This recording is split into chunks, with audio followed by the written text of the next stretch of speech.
Baik, terima kasih atas kesempatan diberikan kepada kami dari kelompok B1 untuk mempresentasikan hasil diskurs kami pada materi 1.3.A.5 Ruang Kolaborasi Modul 1.3 tentang visi, pernyataan prakarsa perubahan, dan tahapan Bagja. Dan inilah kami, kelompok B1. Yang pertama dengan saya sendiri, Nofrianus Abatan.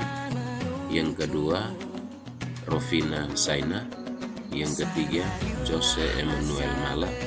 Yang keempat, Yolanda Uli. Yang kelima, Regelinda Sonoa. Dan yang keenam, Celestina Sanam.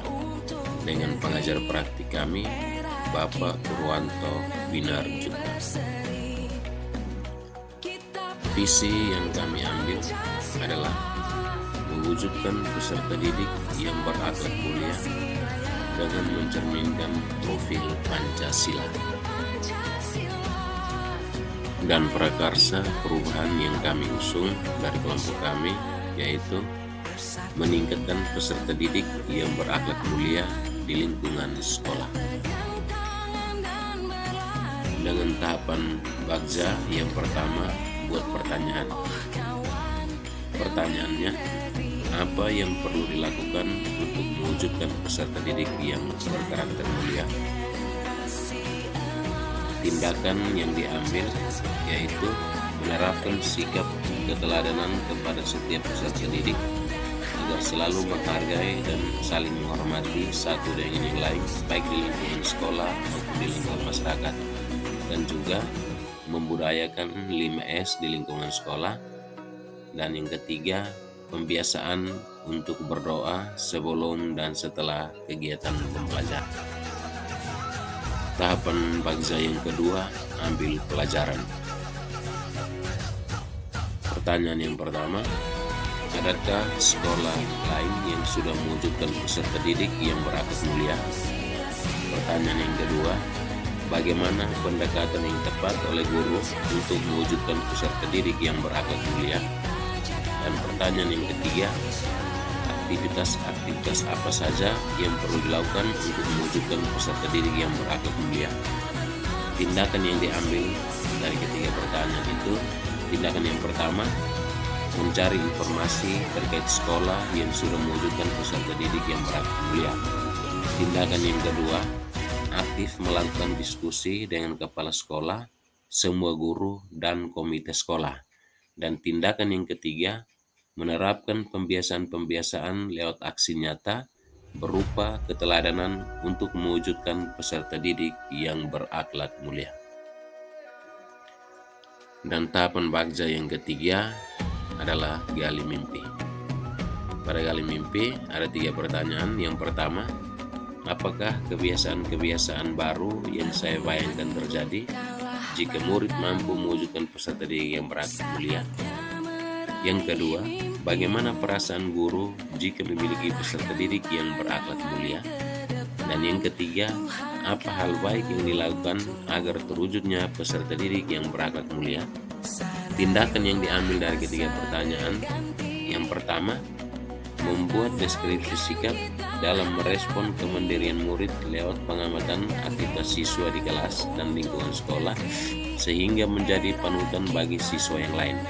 Contoh hasil, beri pujian dan apresiasi ketika ada peserta didik yang spontan membantu teman yang sakit di sekolah dan selalu memberikan motivasi dan dorongan kepada peserta didik untuk selalu berbuat sesuatu yang baik dan benar. Tindakan yang kedua, senang karena dapat menciptakan profil Pancasila. Dan tindakan yang ketiga, untuk menjawab pertanyaan yang ketiga, mulai menerapkan kegiatan pembiasaan yang dapat memberikan efek baik untuk perbaikan profil Pancasila. Kita lanjut ke tahapan Bagja yang keempat, jabarkan rencana. Pada tahap jabarkan rencana, pertanyaan yang kami buat ada 3. Yang pertama, berapa lama waktu yang dibutuhkan untuk mewujudkan peserta didik yang berakhlak mulia? Yang kedua, Apa langkah yang perlu dilakukan untuk mewujudkan peserta didik yang berakhlak mulia? Dan yang ketiga, kegiatan belajar seperti apa yang bisa menumbuhkan perilaku berakhlak mulia pada peserta didik? Tindakan yang diambil untuk menjawab pertanyaan itu, yang pertama, membuat target pencapaian dan rencana tindak lanjut setiap semester dan dievaluasi setiap bulan. Tindakan yang kedua, menerapkan metode keteladanan di kelas maupun di luar kelas. Dan tindakan yang ketiga, membuat catatan capaian pembelajaran peserta didik untuk melihat progresnya. Dan tahapan bagja yang terakhir atau yang kelima, atur eksekusi. Di dalam tahapan bagja yang terakhir ini ada 3 pertanyaan juga. Yang pertama, siapa saja yang menjadi peran utama dalam mewujudkan peserta didik yang berakhlak mulia? Yang kedua, kapan rencana ini dilakukan? Dan yang ketiga, bagaimana cara menjaga konsistensi dan keberlanjutan rencana ini? Tindakan yang diambil, yang pertama, kepala sekolah, guru, peserta didik, dan juga komite sekolah. Yang kedua, dimulai dari semester ini dan diharapkan berjalan baik sesuai rencana.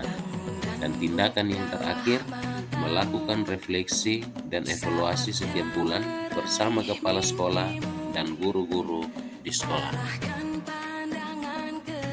Baik, inilah hasil presentasi dari kami kelompok B1 pada materi ruang kolaborasi modul 1.3, yaitu tentang visi, pernyataan prakarsa perubahan, dan tahapan baca.